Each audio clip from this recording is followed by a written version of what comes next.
when you're winning. Get a goal, it's just the beginning. You gotta sing when you're winning. Everywhere you go. Everywhere you go.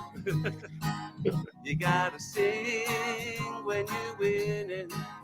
Get a goal, it's just the beginning.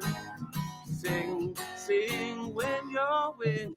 Everywhere you go. Hello and welcome to episode 79 of the Sing When You're Winning, a fantasy football league oddity podcast featuring distant cousins of podcast royalty and not one but two very special guests this week who we will reveal very shortly. But waiting in line for the podcast to run this week, it's myself, Jamie, we've got Steve, hello, and we've got Jersey Chris as well. Hello. It's London Marathon weekend, everybody. And shamelessly, I'm running it, so I just thought I'd do a bit of promo for the fact that I'm running the London Marathon. I know Chris has run lots of things. He's like the superior. But I thought, as it's London Marathon weekend, and I think there's a running theme, which we'll come on to, do you prefer marathon or Orpa Fruits, Steve? Well, that's a stupid question. I know it's a stupid question, exactly. It's retro. Come on, then. Well, I could say, what's the furthest you've ever ran? That would be an even stupider question, really. So, do you prefer marathon? 10K? That's as far as I've ever 10K. run. But yeah. Did you prefer marathon or Opal Fruits as a kid? Probably Opal Fruits when I was a kid, I think. Yeah. Can't be some good. Because the fruit in it's part of your 5 a day, and it's. I wish it was. That was amazing. I used to love Opal Fruits were nicer than Starburst as well. I stand by that.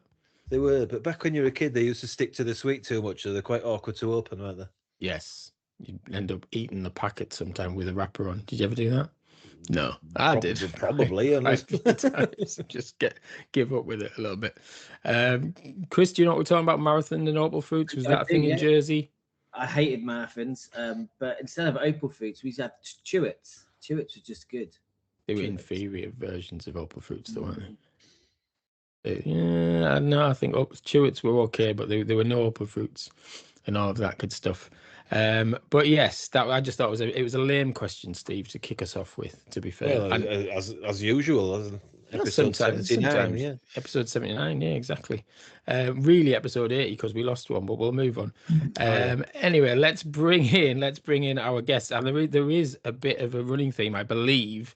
Our first guest came third in the Gibraltar 10K last weekend, beating Mo Farah. He can tell us if that's true. And now only joined the Sing When You're Winning conference back in January, having been seduced by our second mystery guest, but we'll come on to chat about that in a moment. But for your Sing When You're Winning podcast debut, welcome along to Craig Price. Hello. Hello. Thank you very much. Thanks for having me. Is that true about coming third in the Gibraltar 10K last weekend? That is both are true. Excellent. Mo Farah ran with some children. So right. the last bit doesn't really count too well, but technically, he was 5 minutes behind me, so I was happy. Records will show that you finished above.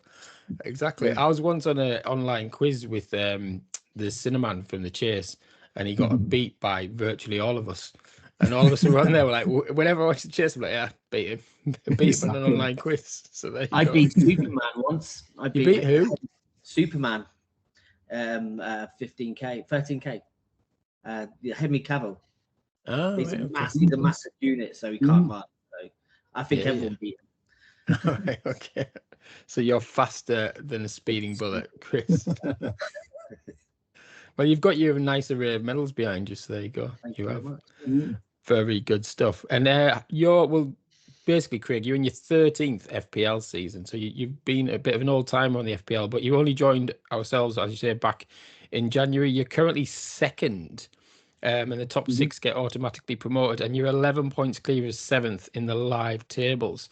So it looks like you'll be going up in your first mini-season. So how does that feel?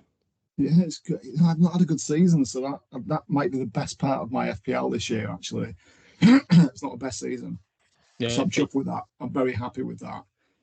I've kind of focused a bit more. I don't know, it's been a weird one. I kind of focus on head-to-heads a little bit more than my other leagues. It's more fun, isn't it? Yeah, it's kind of, I've swayed that way a little bit. And Yeah. sometimes I can never play both at once, but this time, because my season had been pretty bad up until sort of, in fact, it probably still is, arguably, looking at my other seasons. So yeah, I'm quite chuffed with that. If promotion comes in next week or two, then I'll be happy with that. Yeah, and get amongst the other teams in. Would it be League One and League Two? I lose how many. What the pyramid's like now, Steve? League Two. League Two will be a full division next season. It'll be a 20-teamer next season. So. Right, okay, good stuff. Some good names in there. So well done, Craig. Keep that going. But let's introduce our second guest, who seduced you, according to Steve, into this whole league madness. And ahead of an exciting trip to Wembley, I'm assuming you'll be at Wembley this Sunday. You can tell us if you are or not with Leeds United in the FA Cup semi-final at 3:00. Welcome back for a second appearance on the pod to Ben Shires. Woo! Hello. Hi, everyone. Thank you for having me back. I kind of feel like Groucho Marx, don't really want to be a member of any club that'll have me. But if you have me back again, then I will gladly return. And yes, to answer your question, Jamie, I shall be going down to Wembley for the FA Cup semi-final.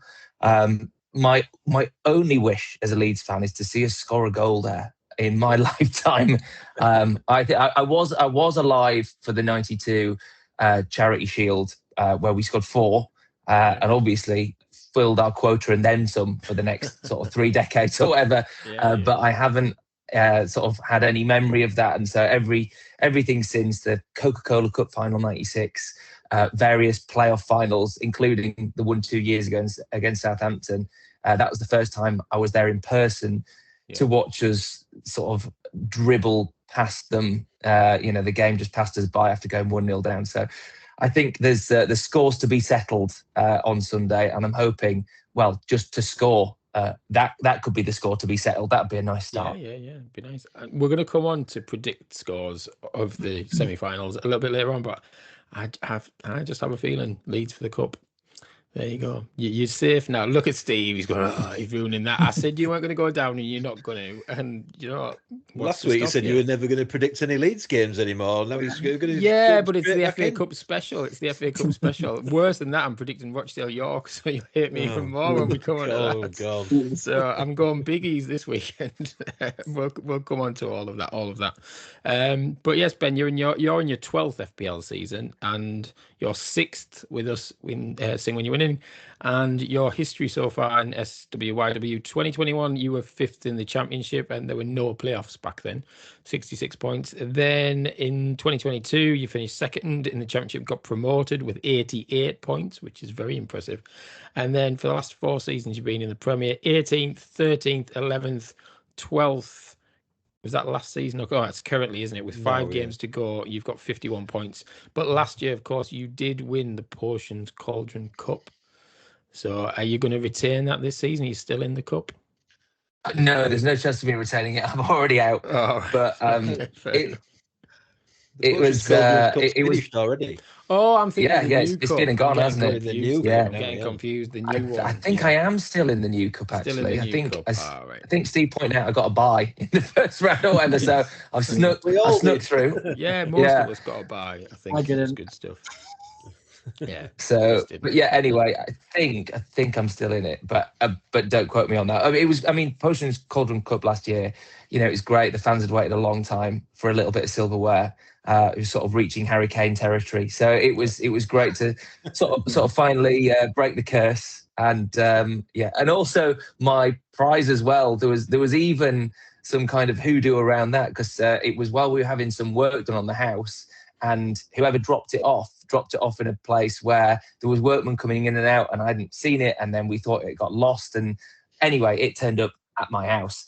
So eventually it was very well received. But yeah, there was some worry that the trophy cabinet was going to remain bare despite the trophy having been legitimately won. But yeah, it's just reading out my sort of standings of the last few seasons, it really brings it home how sort of uninspiringly middle of the table I've been for such a long time. I'm a real sort of make weight in there. It reminds me of, if I can bring it back to Leeds, as I always like to do, but basically Leeds United up to about the Marcelo Bielsa era, every year we basically finish somewhere between, I don't know, 13th and 17th. And and there's nothing to play for. You're just sort of there, and someone has to be there, and it invariably was Leeds or latterly me. So, next season I'm hoping to do something, whether it's make a run on the top or gloriously sink into the Championship again. But something's got to change. I think you have got slightly better every year, though. I think even your points have gone up slightly every year, haven't they? That is true. That is true. And with 5 to go, you need 9 points to equal last season. So it's doable if you got 4 wins in your last 5, maybe.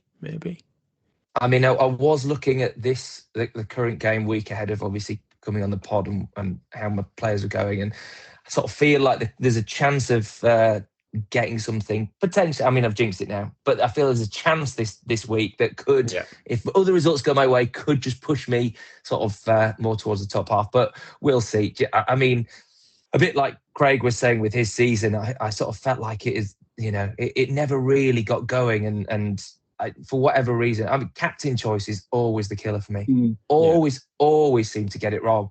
So, I've kind of, it's my own curse. Whoever I choose, I know will have a bad game week. So I use that power very wisely to try and ruin everyone else's game week. Reverse psychology. Yeah, absolutely. I think you'll win this week. You're looking like you're going to win, Ben, this week. Yeah, well, like I say, Tim, who's bottom of the league, you are playing him, and he's only got 4 players left, and you've got 7, and you're 12 in front. So that sounds. I don't want to jinx it, but yeah, it's looking okay this week. Yeah, I mean, at the time of recording this Friday morning, obviously there's a couple of games to go, which is why we are mid-game week. But I'm going to ask for the next game week. Obviously, it's the big blank game week for quite a few teams. So, are we all going free hits? Yes. Yeah. Yes. Is anybody not? Is that because you've used your free hits? You've Is not that got why? So how many players will you have out next game week? Essentially, I'm intrigued to know. 6 aside for Chris. Yeah, I mean I've got loads. Leeds players, Chelsea players, Man City players. Hopefully, at least you two could play each other, and then that would make it kind of fair. Can we just do a 5-a-side? That would make it great. That would be good, wouldn't it? Have a good game of 5-a-side. But yes, there's obviously free hits. I'm seeing lots of things on social media about who you should pick in your free hits and all of that kind of stuff. But it's that weird time in the season as well where peak players are getting rested and all that stuff. I mean, I don't know what's going on with João Pedro, because yesterday I was reading that he was going to be playing this Friday morning, and he clearly hasn't, not even made the squad. So yeah, who knows? Right, let's have a look at the sheep people are buying in at the moment. Roofs, everyone's jumping back into, although he conceded 4 at the weekend, so maybe people hold off doing that. Van Dijk obviously got his goal shooting boots on again at the weekend. Gibbs White after his hat-trick makes sense that lots of people jumping in on him, and Watkins as well. And get out of my club. Dubravka, Senesi, Semenyo, who had a bad game, I thought, for City the other day.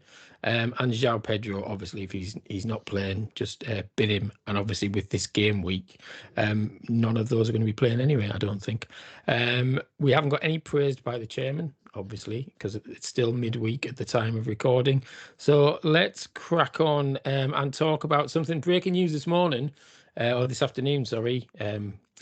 Championship clubs reject bringing in VAR next season. Anyone got any thoughts on that? I think it's brilliant news. Well done, yeah. Good idea. Yeah, I think it is. I think the more leagues that stand up to it and say, until you've sorted your mess out, we don't want it. And I don't know if that's what they were saying, but that's my interpretation of it. Craig, you're nodding. What's your thoughts? I agree. I completely agree. I think it's a nice competitive league, that league. And I think talking points that come from non-VAR decisions it's probably a good thing. I think we probably all agree that some of the decisions we've seen this year, whether it's away from our league or just in Premier League, it's not been ideal.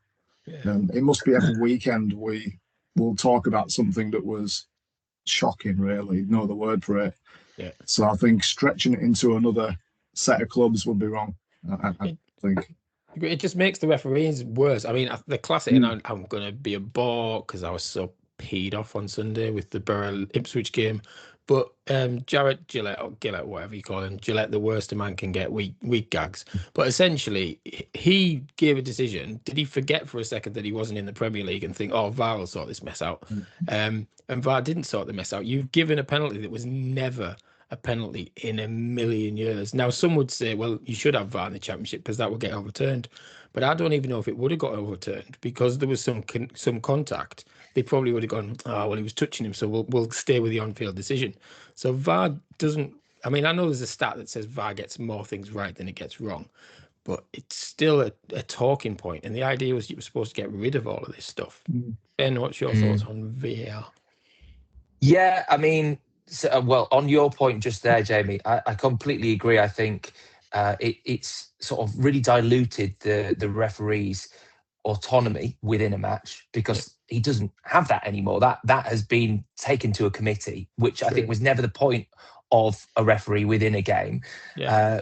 But equally as well, I remember, so I used to do a show on the BBC for kids about football, and we did an explainer when they were bringing VAR into the Premier League. In the pre-season, we went down to Stockley Park and did all the stuff there, and we got to have a go in it, got to see how it would work. We had the presentation, and I came away from that thinking, do you know what? This is going to revolutionise football for the better. Finally, we're going to have some definitive answers where beforehand we were always left wondering, or there was always that element of human error that you kind of have to accept with live sport because it moves quickly and the ref wasn't seeing a replay. Well, now you're going to have people who have the time to make that judgment without the pressure of a baying crowd and all the rest of it. And I think all that we've really seen since that moment, I'm sad to say that I was very, very wrong in that assessment. I think the way it's been applied in practice as opposed to how it was meant to work in theory is vastly different. And I think all you really do is swap one person's opinion on the field who at least in the moment has a feeling of what might have happened to people who are so removed from it, have the benefit of watching it over and over again, but still have very subjective opinions on how rules should be applied. And so you don't reduce human error, you just introduce a different opinion into the mix. And actually, it's just as damaging, sometimes more so, because they're not even involved in the game. And so sometimes I think I think there's competing arguments on this. It's like, if it's strictly to the rule of the laws of football, then yes, maybe that should be applied in the game and we should abide by that. But sometimes, it's like a player does a foul and it should be a second yellow, but the referee knows they don't want to reduce the standard of the game by sending him off. So they give him that one warning. But if I know that second yellows aren't currently covered by there's grey areas as to what's covered at the moment, but it's things like that where you need a little bit of the sensitivity of someone who's feeling the game, I think there. But beyond anything else, it absolutely kills it as a spectacle, as a spectator in the crowd. If you cannot cheer a goal because you're worried about it being chalked off 2 minutes after the fact, that to me takes everything away from live sport. So if I could change it, I would get rid of VAR in a heartbeat. I think lots would, to be fair. I think lots of fans would. But I was impressed when I saw the headline that the Championship clubs had rejected it, because I thought surely people would be like, oh no, the money men would be in and all of that kind of stuff. But no, they've gone, get lost. And apparently it won't be up for debate next year, so it'll probably be another 2 years before they'll have that conversation again. But am I right in thinking VAR features in the playoff final though? I seem to think it does. Does it? I think it did last season. Yeah, maybe. Don't remember between Leeds and Southampton. Could be wrong, but I seem to recall. But I was on a plane when that playoff final was on, so I could be wrong. But I remember reading it and thinking, "Oh, that's weird," because it's such a big game. Sorry to jump in, Jim. I'm just going to say one thing that, again, it's everything to do with the inconsistency in both in which it's applied, but also when it even features in games. So in earlier rounds of the FA Cup, no VAR, but you get to a certain point when the Premier League teams come in largely, and then there's VAR. And I don't know what that really suggests about you know, who VAR is actually for, why it's being used, but there feels a sort of nefariousness to it that you know the bigger teams should get these. And I'm not one for conspiracy theories, but you know, the way that it's applied sometimes, it feels, is it meant to be favouring the bigger teams because they can't afford to have these decisions go against them on the field, so they need to, you know, for it to go to decision by committee again. But the thing that I thought you were going to mention is, did you see they're now applying the new offside rule in Canada, and the first instance of that happened this week. Oh, right, okay. So this is the Arsene Wenger daylight rule, where there has to be clear daylight for a player to be offside. And a guy scored a goal, I think it was after a corner, comes back into the box. He's ahead of the defender, noticeably ahead of the defender, but not by his whole body. So there isn't daylight and it's onside. And it just feels so weird. And I think if that does pass the sniff test and gets moved into the sort of the big European leagues, it might be a case again of be careful what you wish for, because there's going to be loads of times. I know every time you complained about, as Leeds fans, as famous instances where like Patrick Bamford was offside for a finger that was pointing before he scored a goal where he wanted the ball put, and he got adjudged offside for that. And we're like, how can that be offside? But equally, if you see a striker who is everything but a heel ahead of your defender allowed to score a goal, I guarantee you'll feel it's an injustice when it goes against you. So, you know, every development like this, you know, everything that feels like progress will also have an equal and opposite, really annoying reaction as well. But that's how my brain's always processed the offside rules from a young lad, because I've always gone for attacker's advantage. So if a ball's getting played over the top, defender's going that way and the attacker's going that way. So he's always going to be moving towards the opponent's end, isn't he? And the defender's moving the other way. So I've always thought that's where it should be. It should be from your feet. But I do quite like the daylight rule. I think that's fair as well, because the defender should be standing in front of the attacker and not behind him. So I think that's more fair than how it is now. Like you said, it'll bring lots of debate, won't it? I mean, we're debating it now, but if it like you said, Ben, chances are it will come in. Arsene Wenger's all over it, and it's coming in Canada as a trial. It's just making a different way of arguing it, isn't it? Because I think they should just go by your foot wherever your foot is, because that cuts out half of your body parts that are all getting given offside. If they just judge it by a foot, then that's where you're going.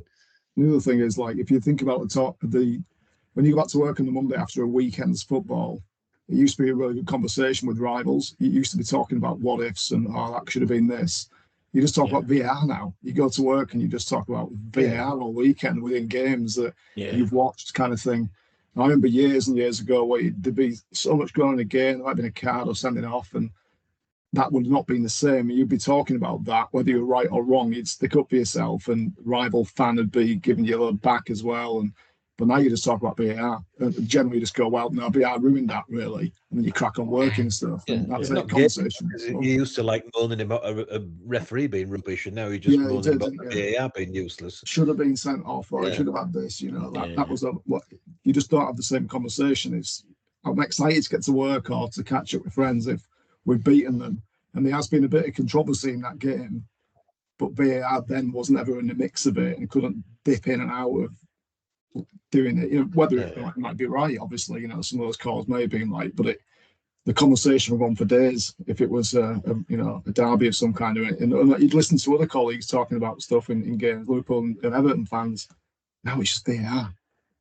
Yeah, it's true. No, I mean, VR works beautifully for the Sky Sports News of this world, doesn't it? Because it gives them 24/7 content after the weekend and the ref watch and all of that stuff. Like Ben said, it just ruins, because, well, as Leeds fans, we know, having hopped between Premier League and Championship in the last few years, it's just so different when you're in the Championship and you score a goal and you can celebrate because you know it's going to be a goal. If the ref's blown, you're not going to get disallowed. Whereas now, the first thing, if I'm at Ellen Road and there's a goal, I'm looking at linesman, I'm looking at referee, I'm waiting for him to look at his watch or something before I want to start celebrating, and it's ridiculous. And then if they wait 3 minutes and then they go, yeah, actually it was a goal, then it's just a bit of a yay, and we're all really but it's lost that moment, hasn't it? In that moment kind of thing. I think there was one time when we just wanted goal line technology. I think everyone would have just been happy with that. Lampard scoring goals that were kind of that far over the line, and I've seen it at Old Trafford. You know, there's keepers throwing balls out that are 2 foot behind. Yeah. You might have just been happy with that. The rest of it is just the old Frank Lampard in the World Cup against Yeah, Germany. Lampard. But yeah, I think that's the. Sorry, I was just going to say it's the only one I think that everyone agrees on.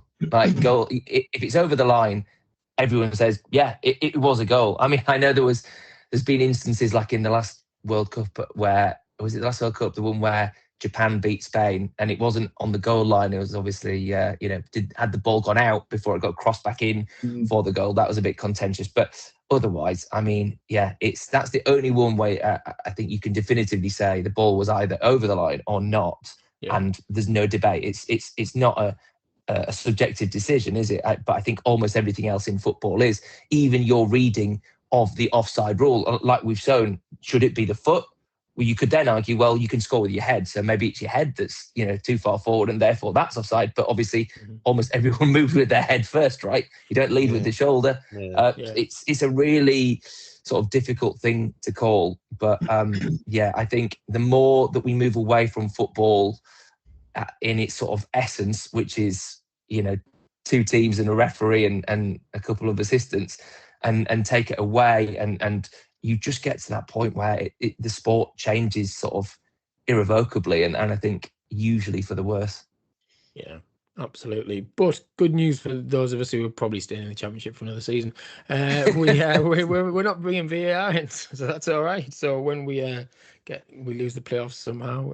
Anyway, I'm back excited because we played well. I accepted my fate, and I was like, oh, there's a bit of fight in these lads. Well, I think Southampton are losing out. They're losing right now this Friday morning. Yeah, so it's I think Millwall are going to get the automatics, and then the playoffs are going to be all right. Ding dong, I tell you. But Leicester losing as well. Leicester losing down, aren't they? Yeah, they're down. So let's have a look at this weekend's football. Anyway, we've got 2 very controversial prediction games in there, but three huge games starting Saturday lunchtime at 12:30. Rochdale against York. I mean, how gutting was that for York City? Oh, yeah. Like that, you're just there, you're seconds. I mean, really. It was Alex Ferguson stuff, wasn't it? Where they were just waiting. I know, but when Braintree equalised in injury time, you think, oh, brilliant! Like there's no coming back from that. Yeah.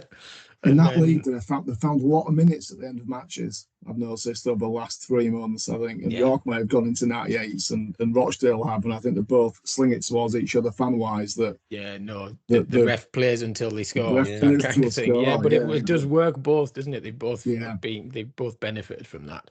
So I saw the Braintree manager had a big rant after the match about it, didn't he? Said it was all corrupt and he wasn't happy about it, and they deserved to win, and all these minutes were added on was wrong, and he went on for about 4 minutes.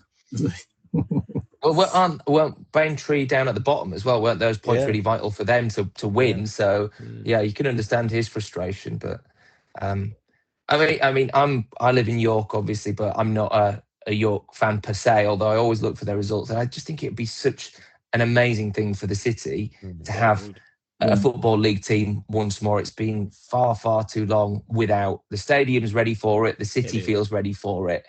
I mean, obviously, football doesn't always go the way that you'd hope, and the National League has been discussed a lot this season, particularly when you look at the fact that Carlisle are going to finish on 90+ points.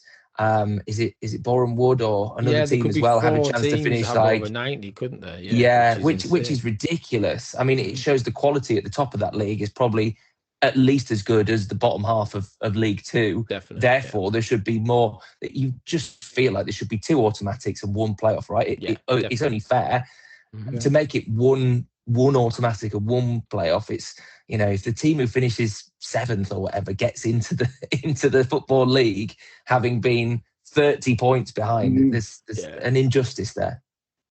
It is. I mean, I genuinely do hope York win tomorrow afternoon, but I'd like Rochdale go up because I just think it'd just be an absolute joke if the 2 of them have had this mammoth season. But York can't not do it again because you just think they wouldn't come back a 3rd time. I think it would actually. At least they'll need a draw. A draw will do York, won't it? So, but isn't that the worst scenario to be in? Because in your head, no, but York can go. If play? York go in front, then Rochdale have got to go for it, so they'll be all open, Yeah. won't they? And then if Rochdale are winning 1-0, York can throw everything at it to just get an equaliser. I think York have got to go to win the game. If they go and try and play for a draw, which, let's be honest, they might do, then I think they're more likely to get into trouble. But let's predict. What's your prediction, Steve? Do you want to predict Rochdale York? Not really. I'll go for an optimistic 2-1 to York. All right, okie doke. Craig, have you got any skin in this game? I was close with a 2-1, you know. I think York, form-wise, Rochdale may have wobbled a bit on the last couple of games, so I can see York doing it. I'll go 1-0 York, actually. I'll go nervy 1-0. Okay. Well, we take a nervy 1-0, I think. Ben, how about you then? Well, like I say, I keep a keen eye on York's results. They're absolutely free scoring, which has been such a credit to their sort of strikers and manager throughout the season, just entertaining throughout. And I genuinely think they're going to do it, and I think they're going to win on the day, and I think they're going to win 3-1. I think they're going to, just be too much for Rochdale on the day, and it's going to be up to League Two they go. Well, I hope you're right. That would be a nice way to go. Chris, how about you? Well, we've been following this because this game has actually made local news because both owners both live in the Channel Islands, so it's been covered. So I don't want to go against Rochdale because my mate played for them, but I do fancy York to win. So I'm going to go 2-2 draw, actually. Change my mind. Go for it, Desmond. I mean, to be honest, I think it's probably a draw as well, and the draw would be enough for York, so I'd be happy with that. I think they're both scoring lots of goals. I think it's going to be 3-3. I think it's going to be crazy. Absolute. I think there'll be a late equaliser for York, which would just be really funny. But yes, Borough's on Sky at the same time. I'm going to have to find a pub in London that's showing it, but I think I'll go Rochdale York. I think it's too big a game not to watch, isn't it? You have to subscribe to watch DAZN or whatever. Yes, you do, because there's a lot of people online going, "Oh, they should let you watch it for free. It'd be great for the advertising." But they'll be like, "No, it'd be better for us if people pay even 10 quid for the one-off match or something like that." But York they've opened the East Stand, haven't they? They had limited tickets at first, but they've decided to open the whole thing. I think is it like a £5 to get in and £1 for kids, or is it £10 around? Is that what it is? I saw they'd sold 4,000 tickets for it or something. Yeah, the tickets been going like crazy today. So if I'd been just heard today, sorry, that apparently they were going to try and do an open top bus tour if it went well. I don't want to jinx it for them too quickly, but the council have banned it for some reason. And they've just going to open ground was for it to do with car parking? Is that why the council banned it? Potholes or car parks, and it's got to be the two. Well, they need to get on a city cruise boat then and go straight through the river. Yeah, let's get on the river. Come on. Need two boats, one for the fans and one for the team. Why not get that done? When I went to Bilbao the other week, Bilbao won the cup a couple of years ago, and they just went on a boat right on the river, right through Bilbao, and all the fans just stood on the side of the river and cheered them. That's it. There's the solution. That's the solution. Let's be the council. Right. Stand outside King's Arms. Yeah, exactly. Everybody having a cheap pint there. But anyway, based on what we've all said, York are going up. So I apologise now to York fans everywhere. We've ruined it for you. But later on tomorrow afternoon, 5:15 kickoff. Man City fans will be loving that. At Wembley, the first of the FA Cup semi-finals. It's Man City against Southampton. Could we have a major upset again at Wembley? What do we think? That's the point. Have Southampton rested a few tonight ahead of Possibly. Yeah. I mean, they're definitely in the playoffs. They've probably decided they're not going to get automatic. So let's try and enjoy the FA Cup. Maybe. Who knows? Could be. But yeah, I'm going to go I'm going to go silly again. I think Southampton are going to nick this 2-1. I called it in the last round against Arsenal, and everyone said no. But I just think they've got momentum, and every team needs momentum, don't they? City lads will probably be a bit cocky playing their team for the championship, and I don't know. 2-1 Southampton. That's my suggestion, shall we say? Suggestion. It's not even a prediction. It's just a suggestion that 2-1 might happen. Ben, how about you? City Southampton. I mean, the romantic in me would love to see Southampton get through, and the Leeds fan in me equally would love to play Southampton in a notional final, were we to beat Chelsea, much more so than Man City. I just feel there's something about, when Man City get to this stage in the season and they just lock in, it's like the baddie at the end of the film, and they just find that extra bit to take them over the line and just be utter nightmares. And I just, I remember watching them at Elland Road earlier this season, and Bernardo Silva was pulling the strings, and he's awful. I mean, he's a great player, awful human, but he does what he needs to do to win the game for his team. He's he's brilliant at that. And I know Semenyo's kind of not been quite at his best last couple of games, but I fully expect them on Saturday. Pep will know that he's got a potential treble in his sights. It's been Arsenal's quadruple all season, and all of a sudden it's a Man City treble looking more likely. And I think he'll be very aware that would be an incredible achievement for them from where they were a few months ago. I just there's something about I can't see past them. I wish I could. And Southampton are a very, very good Championship team, and will put up a stern test. And anything could happen at Wembley, but I think Man City are always the party poopers. Yeah. Score prediction? I'm going to say, probably 2-1, but to Man City. 2-1 City. Fair enough.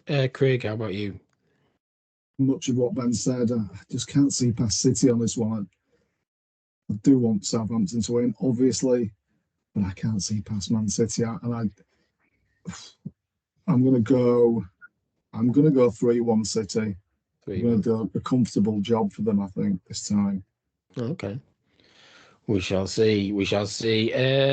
Steve, how about you? You probably think City will murder them. I don't know about murder, but I would a couple of goals, maybe 2-0. 2-0. And I'd quite fancy when Leeds are going to win cup. I'd like to beat Man City in final. That would be wonderful. It would be nice, wouldn't it? Yeah. Don't have to go and play Southampton again, like same as playoff final of the year. Miserable experience. Yeah, and that would probably be almost worse. Some might say if you'd lost them in an FA Cup final. Wouldn't it? It would be very Leedsy, where the biggest opportunity ever to win the FA Cup, and we lose to Southampton. Well, anyways, according to you, that's not going to happen anyway. Man City going to win. Chris, you probably think City's going to win 5-0, do you? Literally going to say that. Yeah. So I don't like Southampton, and I don't want them in the final because it would be very embarrassing getting beat by them in the final. I'm going to go 3-0 City, but I think they taste blood now. No one's stopping City. Okay, fair enough. And the last game, obviously, of the weekend is the FA Cup semi-final, 3:00 Sunday. Who wants to go for this one first? I'll tell you what, Craig. We just Tottenham again or something. Well, in keeping with the theme of the weekend, we can't talk about one FA Cup semi-final and not the other, can we? Let's be honest. Yeah, I think Leeds. I think Leeds might do this. I actually do. I have a feeling they might do it. This might be the sort of, you say, upset. Then I think they'll win it. I thought they'd win at Old Trafford. Hence I put Calvert-Lewin in my team. So, I thought something was going to happen pre-game. He probably should have scored, or was unlucky not to. It's one game. I kind of think before jumping into a final against a team that might presume they can do it. Let's say Leeds win this 2-1, 90th minute winner. Okay. I mean, it's the perfect time to play Chelsea. The way they're currently playing. It is. There's definitely a wobble there. I think Rossini is way out of his depth, like way out of his depth. I'd be interested to see how long he sticks around at the club. But I've promised not to predict a Leeds win again. So I'm going to be really awkward and sit on the fence and say, if we're only predicting to full time, I'm going to go it's 2-2 and it's going to go to extra time, and then I don't have to predict who wins.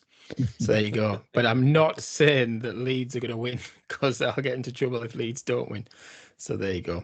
I think it could go to extra time. and I've got more chance of getting a seat on the train back if that's the case, because it's going to be bedlam, and I don't want to stand after running the marathon. Thanks to all you Leeds fans who are getting on the train back to York. Anyway, Ben, how about you? Well, I was going to say, Jamie, you don't have to predict a Leeds win. You just predict the Chelsea loss, and then that's a lot easier to get by the complainers. Yeah, that's true. That's true.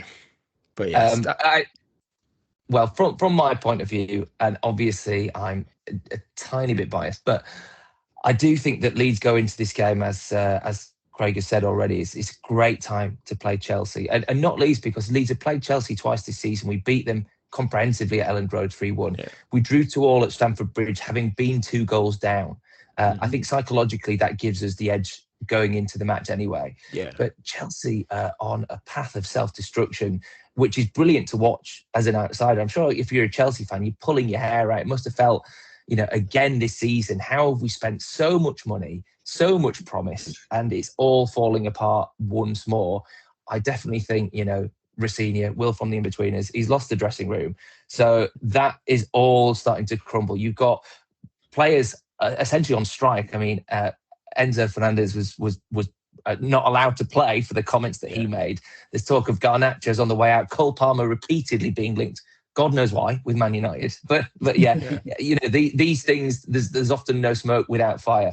Yeah. And I think for a lot of what has happened since he's gone there, as much as, I think his intentions are good, and I think he's obviously trying to be an intelligent football manager. It really strikes me as kind of the Leeds Jesse Marsh era, in that you've got someone who's trying to do it properly with numbers, and he's obviously thought deeply about this. Unfortunately, you can't always bring a business LinkedIn mentality to a football team. Yeah. Sometimes you just need to be a good motivator. The players need to respect you. They need to look at you and not see someone who could work in accounts. See someone who's got that will to win.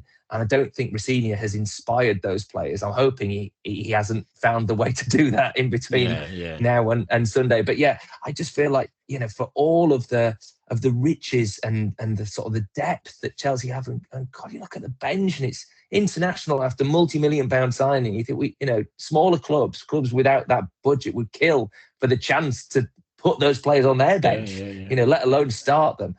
But I just think at Wembley, like I said at the start, Leeds need a big Wembley performance. We've not seen one from the club in, decades, and now's the time to change it. So I'm backing a Leeds win. I don't think it's going to be easy. I think we're going to be biting our fingernails, but yeah, I'm backing I'd like to say a 2-1 that turns to a 3-1 in added on time, but I'm going to just stick at a 2-1 and say I'd be very happy with that.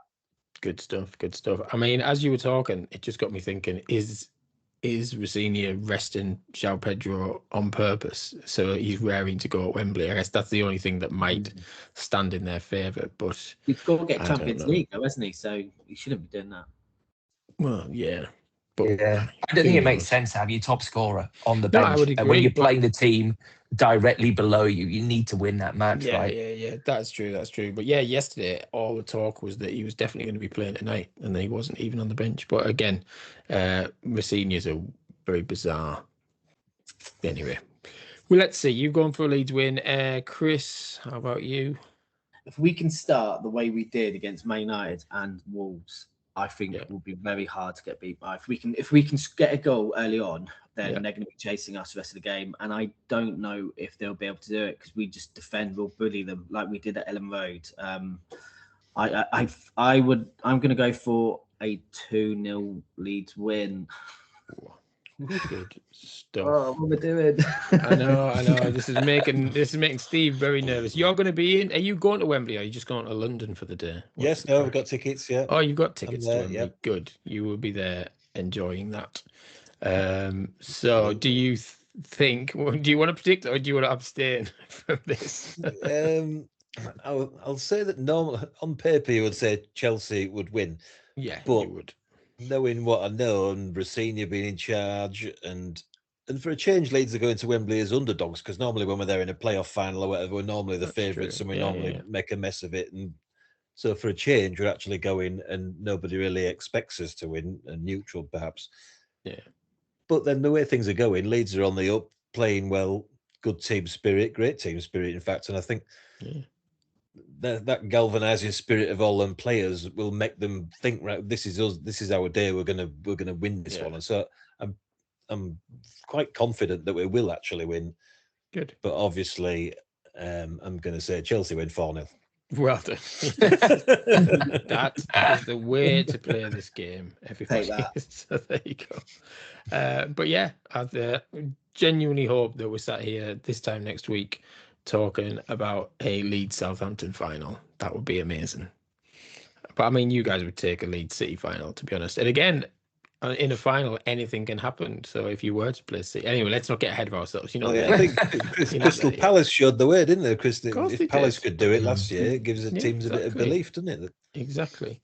And but yeah, no, I think it'll be good. But sadly, I won't be able to watch it because I'll probably be hobbling around London at the time because I won't be finished by the time that match finishes. What time are you expecting to finish at? I don't start till 11. So what are you going to do it in like about 4 or 5 hours or something? Well, I'm carrying it. I'll do it in about 5.5, I think. So are you in a deep sea divers outfit? No, I'm injured. My knee is. I've not trained like throughout December and January. So trust me, the fact that I'm starting is anything. But yes, I will. Can you do the wheelchair race? Sadly not. I would quite happily do that. They start at 8. So, yeah. They start really early, but yeah, no. And to be honest, it'll take half an hour to get going. So even though I'm there at 11, who knows? Some people don't finish the thing at bloody midnight. So that certainly won't be me. But yeah, it's a later start than I would have liked. Run straight to King's Cross, won't you, Jamie? What time do you train? Something like 8:30. I'll definitely be done by then. You get free tubes, don't you? After you get free tubes and you get loads of free stuff. You get free burgers, free pints, free all sorts. Steve, nick someone's medal and you'll get free pints in loads of places. Where do you get a free pint from? Loads of places. I got a few. Today. Yeah. So just nick someone's medal, Steve, and you can drink for free after the football in London on Sunday afternoon. So you're planning on getting a free burger and a pint from taking 8 hours to do the marathon? It won't take me 8 hours to do the marathon. We've got Craig on who's just beaten Mo Farah. I know, exactly. But hey, at the end of the day, I'm just be happy to finish it, to be fair. Chris has beaten Superman. I know. Hey, I get it. What marathon? When did you do a marathon, Steve? Snickers. Yeah, exactly. Anyway, only 10k is my limit. That's yes, absolutely, all good stuff. Anyway, I hope I hear the cheers of Leeds fans as I'm coming up the mile on Sunday afternoon. That would be nice. But anyway, if I see you, Jamie, I won't be shouting that. I'll be shouting something rude. Yeah. Hey, I might be able to get you a free pint. So think on. It'd be nice. Well, you can just buy me one. That's fine. Well, yeah. Good stuff. Right. Let's have a bit of a chat then. So I heard a rumour that you were both detectorists. Is that right? That is correct. That is correct. That is correct. That is correct. Is there any resemblance to the TV show? Weak question, but there you go. They're probably. I mean, you do see that actually. To be fair, I'm sure Ben will agree. We've come across many doubles that are kind of you'll chuckle when you kind of walk past. They might say the same about us. I don't know. Maybe they do, but you certainly do see a lot of good research that TV show was. To be fair, because lots of those you will see detecting. We met detecting, didn't we? I think Ben. It was probably 7 years ago, maybe. I think 6-7 years ago, something. Yeah. What's your biggest find? What's the best thing you found? Is that what you describe it? I think each other. Very nice, isn't it? Yeah. Exactly. Well, Ben finds so much stuff. We'd be here all night on Ben's finds. I think I found a gold coin. That's got to be mine. A gold guinea. I found when we were together. Actually, found that together. That was pretty good. That was my best find. Today, I've seen Craig find 2 gold coins on different occasions, which is it's no mean feat. It's not like people were deliberately dropping those things back in the day. So exactly. But yeah, I mean, Craig and I met. There's occasional organised digs that you can go on, which we met just randomly on one of those. But we tend to just go out treasure hunting. Sort of, if we got a bit of free time, we'll meet up, and because we both live in York, just somewhere local to here, and we're really lucky that there's obviously been thousands of years of history. So find some amazing stuff. In fact, the last time that Craig and I were out a couple of weeks ago, Craig found a beautiful Roman coin, sort of a silver denarius from I think the 1st century. And it's amazing to think that a Roman in York, or what was Iberacum at that time, held it, dropped it, lost a day's wage, was probably pretty upset by that fact. And then, you know, Craig wanders along best part of 2,000 years later and puts it in his pocket. I just think, you know, that is an amazing thing. Yeah, no, it's excellent stuff. There's quite a few do it around like Pocklington way, and there's like they're constantly digging up before they build new houses and stuff. And I think there's a couple of times where they've had to stop building because they've uncovered like really like valuable stuff or historical value, that kind of thing. So they've said, no, you can't build for another year until we work out what this stuff is, which, like I say, it's just all around us, isn't it? Yeah, well, if you get down to Fulford School, guys, I think they're building a new 3G pitch there, but they've had to stop because they found Norman remains. Oh, good stuff. I mean, I think it happens in York and around this area all the time. I mean, when they've been redoing York train station for what seems like forever now, it's been a nightmare for the traffic. But they whenever they find human remains, which they do a lot around there because there was a Roman burial, they first have to call the police just to check. Even though it can be found with like Roman grave goods, they still have to call the police to then say it's not recent. Yeah. And then they get the sort of the archaeological pathologists in and all that stuff. So yeah, it's an amazing thing. But you know, people often don't even realise, you know, what's under their feet. Like you say, Fulford School people, how many times have, you know, people scored a winning goal and little did they know they were playing above a Norman burial ground or whatever it turns out to be. So, you know, all over the place here. It's but I you know, the cost of development and progress is that, you know, we do lose those things under car parks and shopping centres and all the rest of it. So it's great that they do as much archaeology as they can do beforehand. Otherwise, you know, it won't be seen until those things are knocked down in hundreds, if not more, years. So yeah, in Jersey in 2012, some detectorists they found 70,000 Iron Age coins, gold jewellery, and neck rings, and its estimated value of 10 million. Wow! So I mean, it's worth doing, isn't it? Yeah, tax dodgers as well back in those days. I think the guy who found that, I do recall that story, and he was searching for years. Like he knew there was something around that area and couldn't locate it. Can you imagine that feeling when you actually hit the jackpot? So the way that the treasure laws work, I mean, Jersey might be a separate jurisdiction, but certainly in England and Wales, it's split. The value of something is split 50-50 between the landowner and the finder. But the Crown, if it's determined to be treasure, which that would be, they have effectively first dibs on it. So they'll say if they want to buy it, they'll put a valuation on it, and then they'll pay out the landowner and the finder. Otherwise, it's returned to those people who can then choose to sell it at their own discretion if they want to. But yeah, people. I mean, there was a hoard of Norman coins found about 10 years ago, all from the time of the conquest, and they found like loads. And it kind of has a weird effect of like tanking the market value of some otherwise really rare coins, because all of a sudden they found 10,000 of them. But yeah, I think they came away with about £5 million. I mean, it's not bad just for a day out, you know, stretching your legs, swinging a detector, and all of a sudden you've basically won the lottery. Yeah. Well impressive. Right, shall we have a co-pilot quiz, ChatGPT quiz about Manchester United v Leeds United down the years? How about that? Yes. Let's go for it. This will be easy. This is going to say, what's the score a week ago? My football memory, year by year, my football memory vanishes. You know, I even quiz myself. Why can I remember that? Who was that goal scorer? So yeah, this will be interesting. Well, I'll tell you what, we'll do it like sudden death. Craig, I'll ask you a question, then I'll ask you a question, Ben, and we'll do best of 5, like they do at the end of the weakest link, and then we'll see. And Steve and Chris can keep score. Do it that way. Well, otherwise it's pick 1 to 100, and we all know what happens there. Go ahead. Let's not do 1 to 100. Right, I'll start with you, Craig. When was the first competitive match between Manchester United and Leeds United? What year was that? That's a bit of a toughie one for It this. is a toughie one, I know. God, that's going to be. I'll let you be within 5 years. Within 5 I was years. going to say, can we go within a few years? Let's think. I'm going to go. I don't even know what Leeds United are, which doesn't help in this because I'll probably go like 20 years before they even existed. But let me just try and think about that. I'll better go a bit further forward. I'm going to say 1912. It was 1923.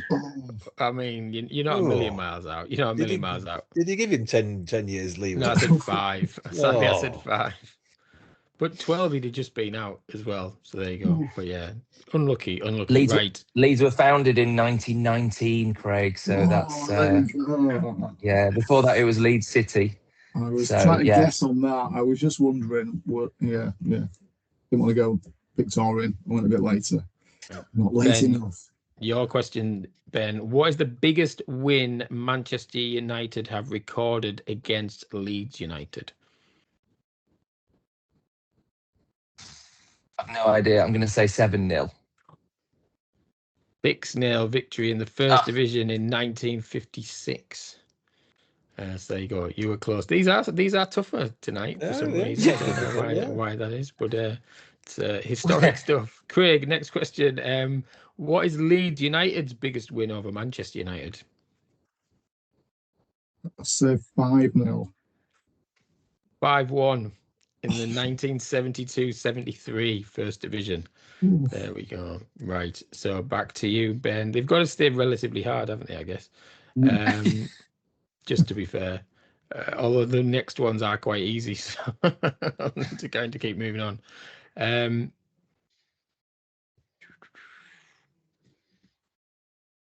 Yeah, all of these are really easy. I think the hard ones are particularly gone. I hate ChatGPT. Is this fixture considered a derby? I mean, come on, that's not a question. Which club has more clean sheets in the fixture? That's a good one. Oh, God. I mean, it's a complete guess. It's 50-50, so I'll back our boys and say Leeds. No, it was Man U. Yeah. I would have probably gone Man U there. I would have done, yeah. So, yes. Some of these questions are just stupid. Right, Craig. Give them both an easy one. Yeah, I'll give them both an easy one. Craig, which club has been relegated more times? Oh, God. Oh, You said give an easy one. Be Leeds. It's got to be Leeds. Yeah, and therefore, Ben, which club has spent more seasons in the top flight? Can I go with Manchester United? You absolutely can. There you go.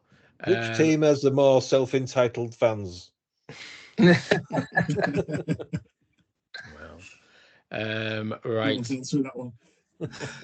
So, Craig, next question for you. How long did the fixture disappear from the top flight before 2020? So how many years? Oof. It's not to say they didn't play each other in cup competitions, but in the actual league. In the league before 2020? Yeah, before 2020. How many years? I'll say 12 years. No, 16. 2004 to 2020. So, Ben, which stadium is older, Old Trafford or Elland Road?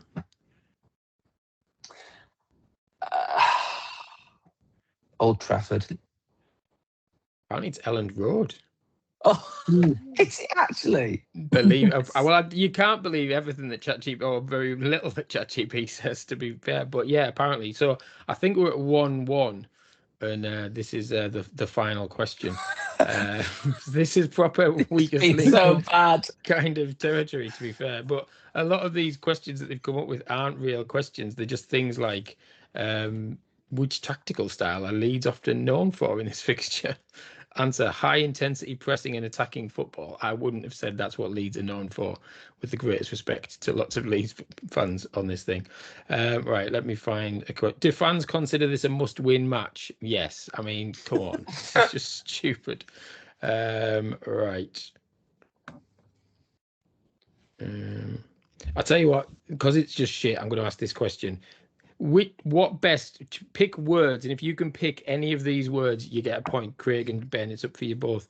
What best defines the Manchester United versus Leeds United fixture?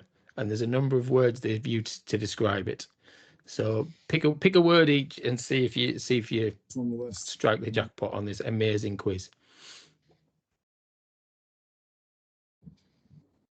Words that would describe. Craig, you go for it first because I think it's your go. So you yeah, it is. This is sudden death, Craig. This is to win the Battle of the Roses and all of that.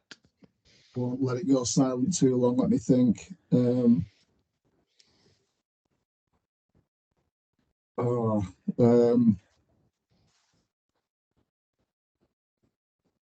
I can't even think of a word for this.